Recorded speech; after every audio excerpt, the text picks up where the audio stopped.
A rare and historic move to tackle the rising cost of gas in this country as the war in Ukraine drags on. President Biden is draining nearly a third of America's strategic oil reserve. This is the largest release ever.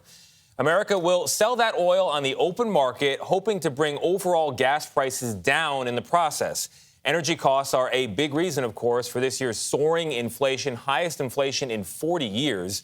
AAA is saying that the average price per gallon is now $4.22. That is up nearly 50% than a year ago, more than $1 in most cases. Errol Barnett is in Bethesda, Maryland, with more on the president's big decision. Errol, a lot of people wondering, is this going to make a difference and when? How soon? Good morning.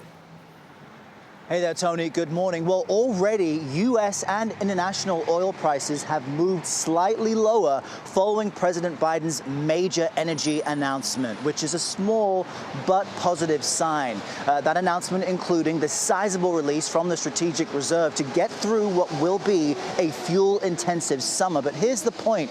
Drivers will still need to brace themselves because there's no guarantee that your gas tank will get dramatically cheaper. If we want lower gas prices, we need to have a more oil supply right now. President Biden Thursday announced an unprecedented effort to ease the pain at the pumps, placing the blame for recent hikes squarely on Russia's war in Ukraine. Our prices are rising because of Putin's action. There isn't enough supply. The plan includes releasing 1 million barrels of oil every day through October from the nation's Strategic Petroleum Reserve.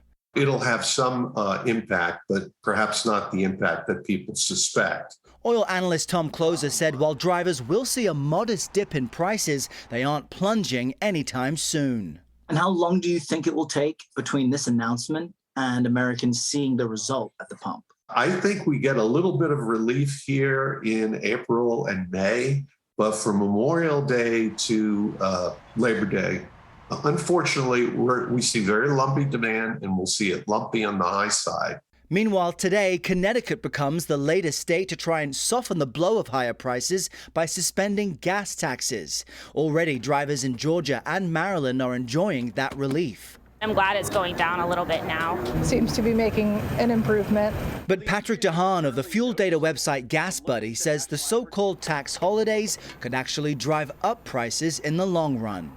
Sheltering Americans from the consequences of high price could induce more gasoline consumption, could cause gas prices to go up more dramatically. Which could mean more traveling adjustments like this. I used to go where I wanted to go, now I go where I have to go. It's true for so many people. Now, just yesterday, Chicago became the latest city to offer these free prepaid gas and transit cards to help address these soaring prices. That's one other solution. But all of the energy analysts we've spoken with explain that the global energy supply is so vast, so complicated, with so many factors that it could take a number of weeks before we start to see any modest decrease in prices here. Vlad? All right, Errol, thank you very much. Appreciate it.